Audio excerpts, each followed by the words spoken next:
વિધાનસભાના કેન્ટીનના નાસ્તામાં વાળ મળવાનો મામલો અત્યારે સામે આવ્યો છે। તો હાલ આ વિગતો પ્રકાશમાં આવી છે, જ્યાં ફૂડ એન્ડ ડ્રગ્સ વિભાગના અધિકારીઓએ ચકાસણી હાથ ધરી। અધિકારીઓએ નાસ્તાના સેમ્પલ લીધા છે અને આગળની કાર્યવાહી હાથ ધરવામાં આવી છે। તો વિધાનસભાની કેન્ટીનનો આ બનાવ સામે આવ્યો છે, જ્યાં નાસ્તો મંગાવવામાં આવ્યો હતો, તે નાસ્તામાંથી વાળ મળી આવ્યો છે। ત્યારે આ બનાવ અંગે ફૂડ એન્ડ ડ્રગ્સ વિભાગ દ્વારા કાર્યવાહી હાથ ધરવામાં આવી છે। ફૂડ એન્ડ ડ્રગ્સ વિભાગના અધિકારીઓએ ચકાસણી હાથ ધરી છે। તો અત્યારે ત્યાંથી નાસ્તાના સેમ્પલ લેવામાં આવ્યા છે અને આગળની કાયદેસરની કાર્યવાહી હાથ ધરવામાં આવી છે।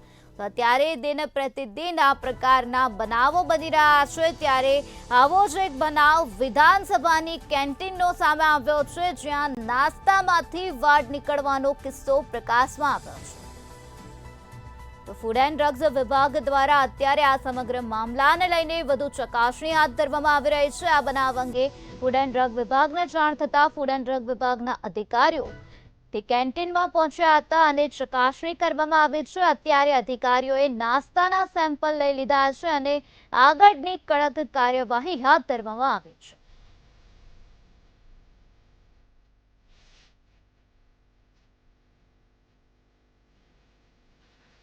વિધાનસભાની કેન્ટીનનો આ બનાવ છે, જ્યાં નાસ્તો મંગાવવામાં આવ્યો અને તે નાસ્તામાં આ પ્રકારનું વાળ જોવા મળી રહ્યો છે।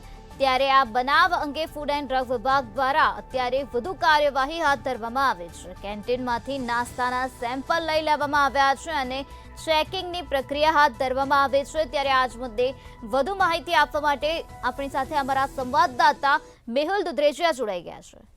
જે મેહુલ, વિધાનસભાના કેન્ટીનના નાસ્તામાંથી વાળ મળવાનો મામલો સામે આવ્યો છે, શું છે વધુ માહિતી?